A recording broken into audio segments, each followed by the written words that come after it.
Continuamos con la carta de Santiago, llegamos al capítulo 3, os damos la bienvenida de esta manera al estudio bíblico y queremos agradecer a todos los que nos dejáis vuestros comentarios, a todos los que os suscribís al canal, a todos los que sois miembros de este canal, gracias por vuestras aportaciones, pero sobre todo gracias por orar por este ministerio.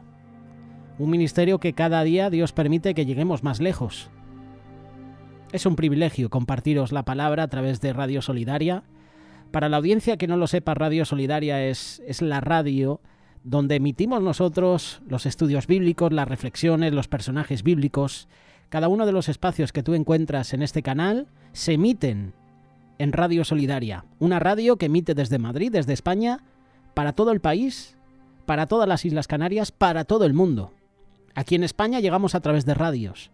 Pero en otros países llegamos a través de la página web, llegamos a través de YouTube, llegamos también a través de la aplicación RTV Solidaria. Dentro de la programación de Radio Solidaria, de lunes a viernes, os presento el Magazine de Amigos. Desde las 8 de la mañana hasta las 2 del mediodía estamos en directo. Y dentro de este magazine tenemos estos espacios. Te invito a que, si en algún momento puedes escuchar el magazine, mándanos tu saludo. Hay un oyente con su esposa, con su familia, que nos escucha todos los días, Víctor, desde Colombia. Él en Colombia, en su día de trabajo, mientras está trabajando, está escuchando la radio y escucha el magazine que te presentamos. Te invito a que en alguna ocasión nos puedas escuchar y puedas mandarnos saludos. Llegando a Santiago capítulo 3, encontramos uno de los temas más destacados de esta carta. La lengua. Pero ningún hombre puede domar la lengua, que es un mal que no puede ser refrenado, llena de veneno mortal. Santiago capítulo 3, verso 8. Si viajamos un poquito al Antiguo Testamento, mira lo que dice el salmista. Sean gratos los dichos de mi boca delante de ti, oh Jehová. Salmo 19, versículo 14. La lengua es el miembro del cuerpo más difícil de dominar. Tiene la posibilidad de ocasionar el mayor daño. La manera en que usted usa su lengua es un indicio bueno de su relación con Dios. La lengua habla lo que está en el corazón. Si usted habla mal, eso significa que hay maldad en su corazón. Porque de la abundancia del corazón, dice la palabra, habla la boca. Mateo capítulo 12, versículo 34. Pero lo que sale de la boca, del corazón sale, y esto contamina al hombre. Mateo capítulo 15, versículo 18. Santiago enseñó fuertemente acerca de lo que concierne a la lengua. Si alguno se cree religioso entre vosotros y no refrena su lengua, sino que engaña su corazón, la religión del tal es vana. Santiago capítulo 1, versículo 26. Porque todos ofendemos muchas veces. Si alguno no ofende en palabra, este es varón perfecto, capaz también de refrenar todo el cuerpo. Santiago capítulo 3, verso 2. Santiago compara la lengua a un freno en la boca de un caballo que controla los movimientos de éste. También lo compara con el timón pequeño que controla una nave grande. Y lo compara también con un incendio pequeño que puede ocasionar grandes problemas. La lengua puede contaminar tu cuerpo entero. La lengua puede contaminar mi cuerpo. Solo el poder de Dios puede dominarla. Te invito a que leas este capítulo, Santiago, capítulo 3, versículos del 1 al 13. Esta es una de las razones por las que Dios ha escogido el hablar en lenguas como la evidencia inicial del bautismo del Espíritu Santo. Recibimos el Espíritu Santo cuando nos arrepentimos, cuando creemos y cuando nos rendimos completamente a Dios. Nuestra lengua es el miembro más difícil de dominar. Entonces es la última parte de nosotros que debe rendirse a Dios. Cuando hablamos en lenguas por primera vez bajo la inspiración del Espíritu, eso significa que por fin Dios ha entrado y ha tomado control completamente. Santiago dice claramente que es fácil pecar con la lengua, que la lengua es muy peligrosa, que podemos destruir completamente nuestra santidad si pecamos con la lengua. ¿Cuáles son una de las maneras en que podemos pecar con la lengua? Muy fácil, el chisme. Esto es uno de los pecados más maliciosos. Es la herramienta principal que Satanás usa para destruir a la iglesia desde adentro. Puede destruir la confianza hacia otros, puede hacer daño a los inocentes, puede impedir que muchos se arrepientan. La lengua divide a las iglesias, desalienta a los creyentes, desilusiona a los nuevos conversos. La palabra de Dios nos enseña que no debemos hablar mal de nadie, especialmente de nuestros hermanos y hermanas en el Señor. Puedes leerlo en Tito capítulo 3 verso 2 y en Santiago capítulo 4 verso 11. Próximamente hablaremos de este capítulo. Al que solapadamente infama a su prójimo, yo lo destruiré. Salmo 101 verso 5. La mayoría de las personas reconoce fácilmente las maldades del chisme, pero el problema es que ellos no lo pueden identificar en sus propias vidas. Es más fácil ver el chisme en otras personas que en nuestras propias vidas. Es como el mal aliento. Uno no sabe que lo tiene, es el último, podríamos decir, que se entera que tiene mal aliento. Esta es un área de gran dificultad. Vamos a describir lo que significa el chisme o la habladuría con la esperanza de despertar a algunos a la realización de lo que ellos realmente están haciendo. Básicamente, chismear significa contar cosas de una naturaleza personal, íntima o sensacional. Incluye el hecho de esparcir rumores que pueden hacer daño a alguien. Incluye también el hecho de calumniar, es decir, contar cosas escandalosas acerca de alguien. Todos hemos caído en el chisme, ¿verdad? Yo he caído en el chisme. El chisme incluye no solamente contar mentiras acerca de alguien o esparcir rumores no verificados acerca de alguien, incluye también contar hechos de índole personal que el chismoso no tiene ningún derecho de hacer conocer. Contar una verdad puede considerarse chismear si se la cuenta como un chisme a uno que no debe saber de ese tema. Dios ha ordenado que haya organización y autoridad en la iglesia. Cuando los problemas surgen en la iglesia, los que ocupan puestos de autoridad deben ser informados. Sin embargo, no es bueno contárselo a otros miembros de la congregación. Los laicos, por ejemplo, en la iglesia no deben juzgarse entre sí. Te invito a que leas Romanos capítulo 14, verso 10, Mateo capítulo 7, verso 1, Santiago capítulo 4, verso 12. En la iglesia, el liderazgo puede y debe juzgar a fin de proteger al rebaño. Esto significa que el liderazgo tiene la responsabilidad de encargarse del pecado que se halla en la iglesia. También significa que los laicos no tienen aquella responsabilidad. Y a veces hay que contar ciertas cosas para hacer una aclaración, para instrucción o para una verificación. Sin embargo, en casos generales, contar cosas que pueden ser dañinas a otros no está bien ante los ojos de Dios. El chisme va en contra de la palabra de Dios. Sin leña se apaga el fuego, y donde no hay chismoso, cesa la contienda. Las palabras del chismoso son como bocados suaves, penetran hasta las entrañas. Proverbios capítulo 26, versículos del 20 en adelante. ¿Cuántas iglesias tendrían paz si sus miembros realmente creyeran en este mensaje? Para usar un ejemplo práctico, ¿qué debe hacer usted si aprende que un cierto hombre que está en la iglesia y que se considera a sí mismo como un hermano ha cometido adulterio? Usted no puede esconder el pecado porque no tiene la autoridad. Usted debe informar a la persona que ocupa el puesto de autoridad. Si aquella autoridad es el pastor, depende del puesto que ocupa la persona que está involucrada en el pecado. Entonces el asunto llega a ser la responsabilidad del líder. Después de esto, usted llega a ser un chismoso si cuenta el asunto a todos los demás de la iglesia y no se lo ha contado a solas al pastor, a la autoridad. Hay una razón para contárselo al pastor, puesto que él debe proteger al resto de la iglesia y debe tratar de ayudar al hermano errante. Y nosotros somos expertos en que suceden cosas en la iglesia, suceden cosas en nuestro matrimonio, suceden cosas en el ministerio, suceden cosas en el trabajo, y en vez de contárselo a la autoridad, se lo contamos a nuestro mejor amigo, a nuestro colega. No hay razón de contárselo a nadie más. Si el hermano se ha arrepentido, ¿por qué contarle a alguien más acerca del pecado? ¿Cómo le ayudará a contarles a todos los demás de su caída? Otro ejemplo, suponga que un miembro laico cae en el pecado, se arrepiente y cambia su membresía a otra iglesia.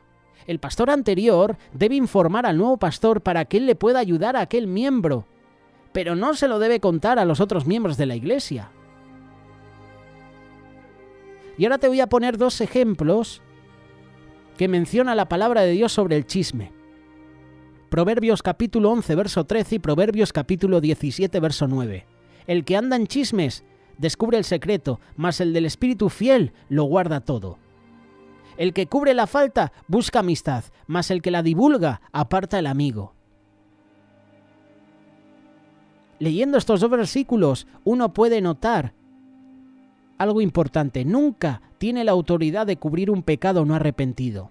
No obstante, si es su amigo quien anda metido o no, tampoco puede cubrir un pecado que según la Biblia le descalifica a un hombre de ocupar una posición en la iglesia. En ambos casos, el que ocupa el puesto de autoridad debe saberlo. Si hay una autoridad en tu iglesia, si hay un líder, hay un pastor, él debe ser el primero en recibir la información. Usted no debe contar el pecado de su amigo a otros. Eso es algo que está entre él, sus superiores y Dios. Básicamente un pecado privado llega a ser un problema de la iglesia cuando la persona no se arrepiente y está viviendo como hipócrita, o cuando él trae deshonra y reproche sobre la iglesia. Por ejemplo, ¿qué se debe hacer si un diácono en la iglesia comete adulterio pero se arrepiente?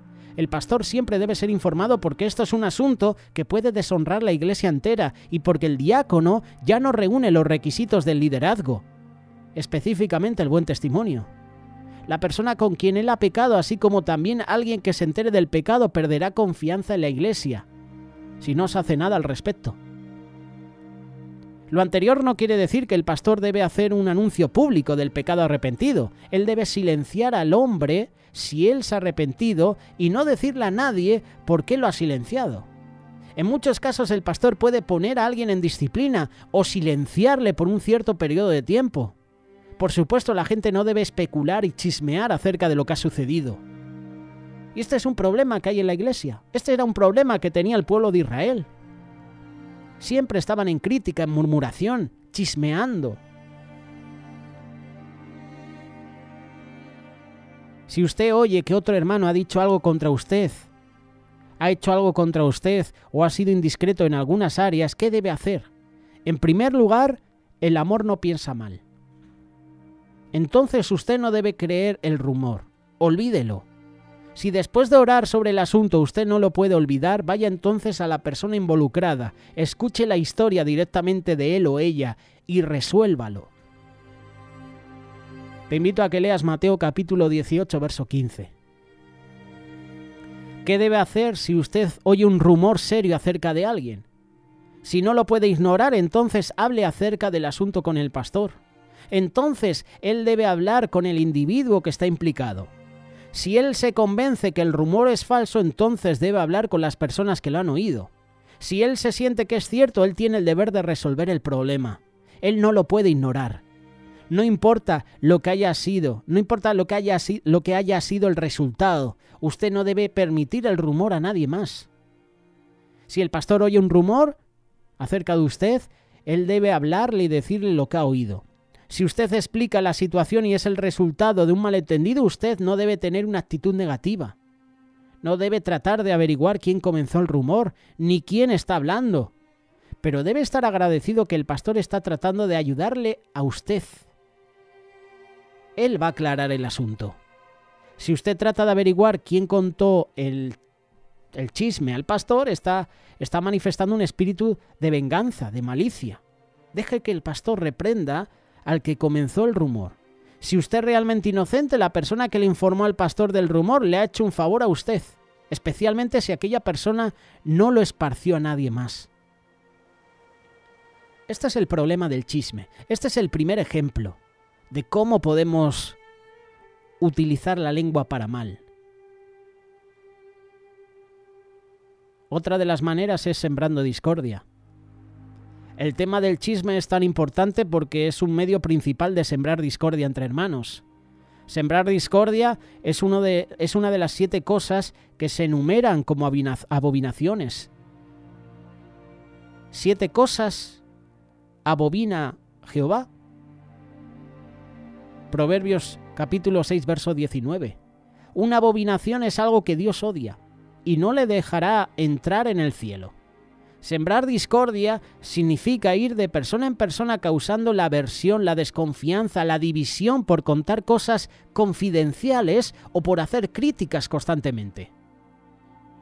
La clase de persona que siembra discordia por medio de palabras es uno que piensa que puede contar toda clase de cosas en donde quiera, a cualquier hora, a cualquier persona. Y estos individuos repiten las cosas que oyeron en la confianza y obtuvieron mediante la amistad. No tienen miedo de criticar a nadie. Pruébese a usted mismo en este área.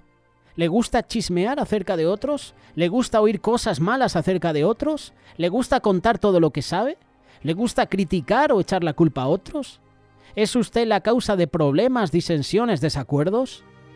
Si es así, usted debe tener cuidado. No importa si usted es el mejor predicador en cuanto a la capacidad de hablar. Si siembra discordia, tiene problemas con Dios. Este es otro de los problemas de la lengua, el sembrar discordia. El jurar también.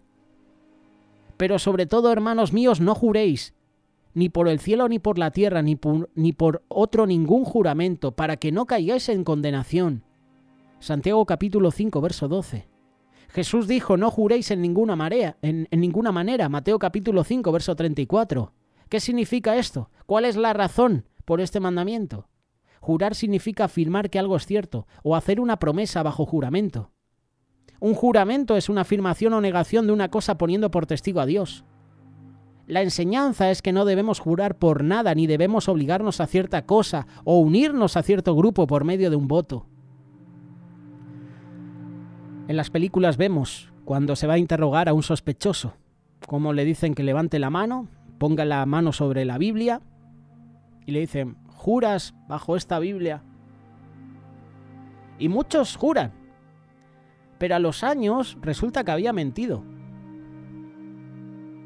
Por ejemplo, en las elecciones de algún país, cuando uno es candidato y hace juramento, juro que... Incluso hay juramentos diciendo de que no ha habido unas elecciones amañadas. ¿Cuántos de vosotros vivís en países donde el presidente ha manifestado, ha jurado que nunca ha habido unas elecciones fraudulentas? Y luego resulta que sí las ha habido. Esa persona ya para muchos tiene que perder la credibilidad. No puedes poner tu confianza en alguien que jura que no va a hacer algo y de repente lo está haciendo. Por poner un ejemplo. Jesús dijo que la ley permitía jurar por el Señor, pero que nosotros no deberíamos jurar por el cielo, la tierra o aún por nuestras propias cabezas. La razón es que no tenemos el poder de cambiar ninguna de estas cosas o de imponer nuestros votos. Puedes leerlo, Mateo capítulo 5, versículos del 35 al 37. Dios puede jurar por sí mismo porque Él tiene el poder de cumplir lo que Él dice. Si no era así antes, llega a ser cierto en el momento que Él lo dice. Cuando el sistema judicial nos obliga a jurar algo, podemos decir simplemente yo afirmo. Afirmar significa declarar positivamente, confirmar, aseverar que algo es válido. Y como seres humanos no tenemos el poder de jurar por juramento, pero podemos afirmar que lo que estamos diciendo es cierto. Como cristianos, nuestra palabra siempre debe ser cierta, nuestra promesa debe ser tan válida como cualquier juramento. No tenemos que usar las palabras yo juro para probar que por lo menos ahora estamos diciendo la verdad. No juramos porque no podemos controlar las cosas sobre las cuales estamos juramentando. Pero podemos asegurar que siempre vamos a decir la verdad y que vamos a cumplir nuestras promesas al máximo de nuestra capacidad.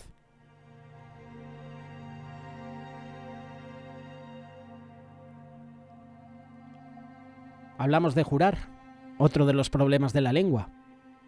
Hablamos del nombre del Señor. Esto lo haces con la boca también, con la lengua. No tomarás el nombre de Jehová tu Dios en vano. Éxodo capítulo 20, verso 7. Los mandamientos que son pertinentes hoy pueden agruparse en dos categorías: amar a Dios y amar al prójimo. Este mandamiento tiene que ver con nuestro amor hacia Dios. Está diseñado para enseñarnos el uso apropiado de su nombre. Se refiere a todo uso profano, vano, inútil, trivial, irreverente del nombre de Dios. Lo anterior incluye también cualquier abuso de su nombre en la brujería, en las religiones falsas. Se usa apropiadamente el nombre de Dios en la alabanza, en la profecía, en la predicación, en la enseñanza, en la adoración, en la meditación, en la oración. Hay una bendición para los que piensan en su nombre. Cuando puedas, lee Malaquías capítulo 3, verso 16. Lamentablemente muchos cristianos ignoran ese mandamiento. ¿Cuántas veces ha oído usted la palabra Dios, Señor Jesús o Aleluya, que significa en el hebreo alabanzas al Señor, usadas en una manera inútil, a la ligera? A muchos el uso de una de estas palabras es cuestión de un hábito.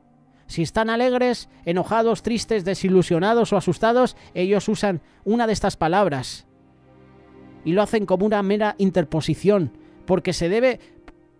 Ahora viene aquí el tema. ¿Por qué se debe usar una palabra que se refiere a Dios en una situación así, a menos que no estemos comunicando sinceramente con Él? Esto se aplica también al uso en una manera irreverente de los cantos, de las frases de adoración. Podemos aprender una lección del judío. Eran tan cuidadosos de no tomar el nombre del Señor en vano que no pronunciaban el nombre Jehová. Al citar o copiar las escrituras del Antiguo Testamento, ellos sustituían la palabra griega kurios, que significa Señor. Si usted tiene el hábito de usar Jesús o Señor o Dios sin ningún pensamiento verdadero de alabar, adorar u orar, entonces, ¿por qué no rompe ese hábito? Puede ser que sin darnos cuenta estamos tomando en vano el nombre del Señor. Cuidado también con las palabras deshonestas. Colosenses capítulo 3, verso 8. Pero ahora dejad también vosotros todas estas cosas: ira, enojo, malicia, blasfemia, palabras deshonestas de vuestra boca. También dice Efesios capítulo 4, verso 29, ninguna palabra corrompida salga de vuestra boca. Hermanos, somos el templo del Espíritu Santo. No podemos permitir que los chistes colorados o sucios, las palabras deshonestas, los gestos sucios procedan de nosotros. Las palabras que insinúan algo indecente no debe proceder de los labios de una persona que ha recibido a Jesús como Salvador. ¿Pueden las alabanzas y las palabras deshonestas salir de la misma boca? ¿Acaso alguna fuente hecha por una misma abertura agua dulce y amarga? Hermanos míos, ¿puede acaso la higuera producir aceitunas o la vid higos? Así también ninguna fuente puede dar agua salada y dulce. Santiago capítulo 3, versículo 11. Pablo nos dice que no debe haber ni palabras deshonestas, ni necedades, ni truanerías. Efesios capítulo 5, verso 4. Necedades significa hablar palabras vanas o ridículas. Truanerías viene de la palabra griega eutrapelia, que el diccionario griego del Nuevo Testamento editado por Strong define como bufonadas o payasadas, es decir, en un sentido vulgar, algo obsceno. Se refiere a palabras obscenas, vulgares. En otras palabras, nosotros, los cristianos, los discípulos de Cristo, no debemos tomar parte en las historias, los cuentos, los chistes, las bromas o los gestos que se orientan en una forma sucia del sexo. Hay algunas cosas hechas en secreto de las cuales es una vergüenza aún hablar. Y es alarmante ver cómo hay hermanos que ignoran estas enseñanzas en el día de hoy. Ahora se cuentan muchos cuentos colorados o sucios en grupos mixtos y en público. Hay predicadores incluso que de una manera sana animan sus mensajes con algún chiste. Y son chistes, oye, sanos. Pero hay otros que se pasan, ¿verdad? Bendecid a los que os persiguen. Bendecid y no maldigáis. Otro de los problemas de la lengua, las maldiciones. Romanos capítulo 12, versículo 14. De una misma boca proceden bendición y maldición. Hermanos míos, esto no debe ser así. Estas escrituras se conciernen con la práctica de pronunciar una maldición sobre alguien. La actitud cristiana no es de pagar la maldad con la maldad, sino es de vencer con el bien el mal. El Antiguo Testamento dijo que se debería dar un ojo por un ojo, pero en el Nuevo Testamento Jesús manda: amad a vuestros enemigos, bendecid a los que os maldicen, haced bien a los que os aborrecen, orad por los que os ultrajan y os persiguen.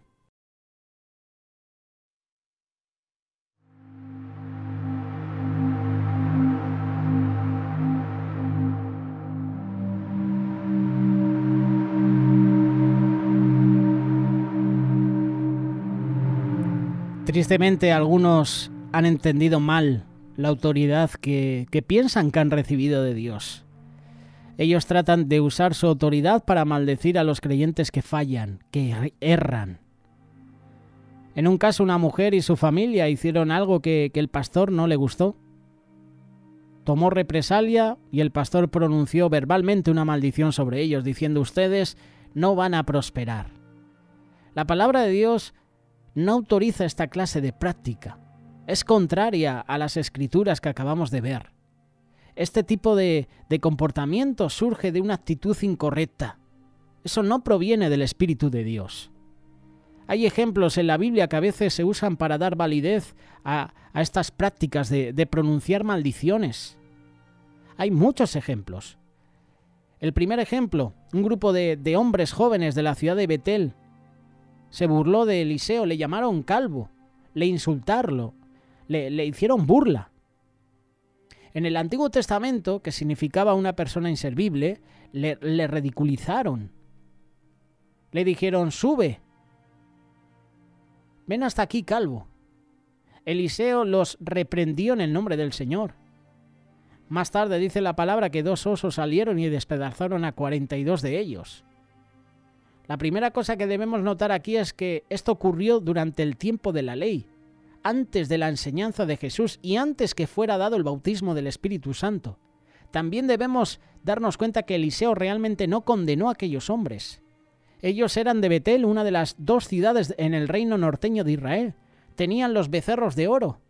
Puedes leerlo, primer libro de Reyes, capítulo 12, versículo 29.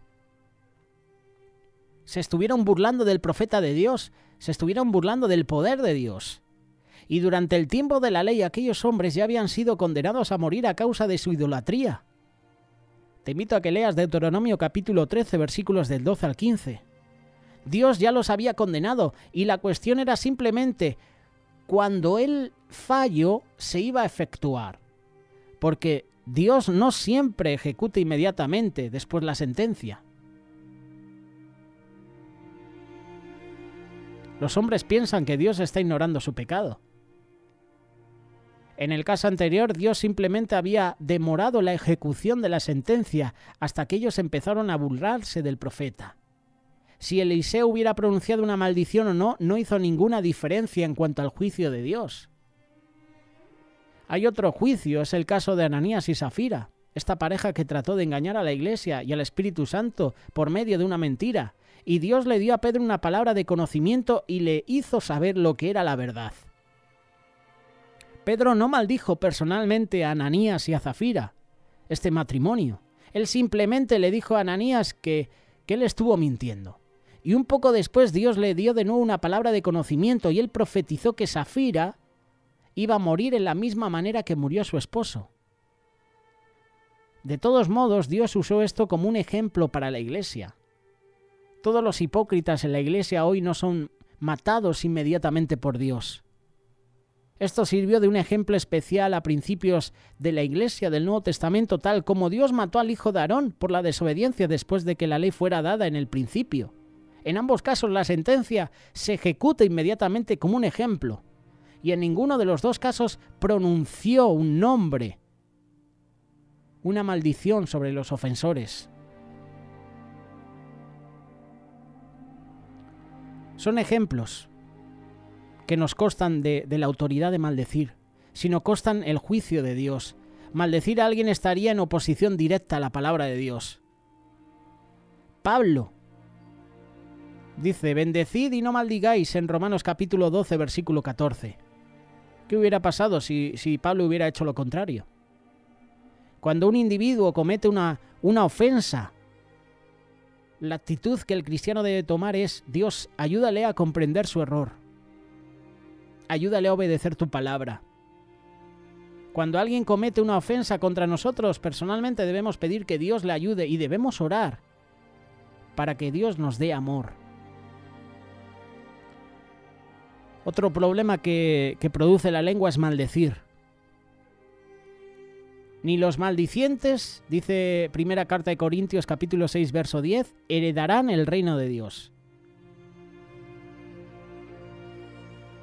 También nos dice en el capítulo anterior, el 5 versículo 11, más bien os escribí que no os juntéis con ninguno que llamándose hermano fuere o maldiciente. Maldecir significa abusar con palabras. Puede significar regañar o usar palabras duras, abusivas. Somos el templo del Espíritu Santo, por lo tanto debemos tener cuidado de no seguir nuestras emociones carnales. No hay absolutamente ninguna circunstancia en que uno se justifique en maldecir a alguien, aun cuando le ha tratado mal o le han juzgado injustamente. Cuidado con la mentira, con el falso testimonio. ¿Cuántas veces hemos levantado un falso testimonio de un hermano? Yo me pongo como ejemplo, hace muchos años. La importancia de la lengua.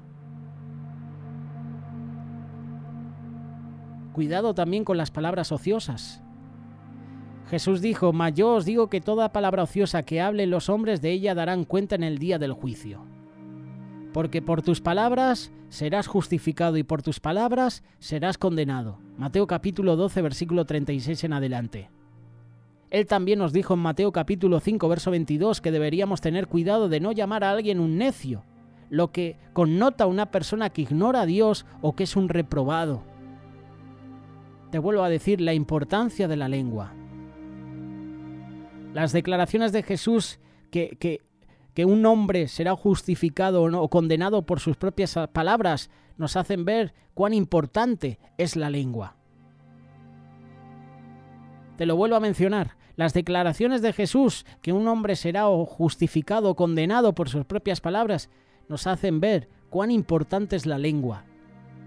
Tenemos la enseñanza de Santiago que dice que un hombre con una lengua desenfrenada tiene una forma de religión que es inútil y vana, pero que un hombre que puede controlar su lengua es perfecto y puede controlar su cuerpo entero.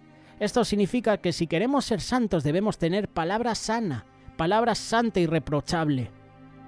Sea vuestra palabra siempre con gracia, sazonada con sal, para que sepáis cómo debéis responder a cada uno. Colosenses capítulo 4, verso 6. Y para terminar, en el análisis final, debemos fijar nuestra atención en Dios, porque solamente Él nos puede ayudar a controlar nuestra lengua. Salmo 141, verso 3. Pon guarda a mi boca, oh Jehová, guarda la puerta de mis labios. La lengua es un miembro pequeño pero ingobernable. Con la lengua puedes bendecir, pero también puedes maldecir.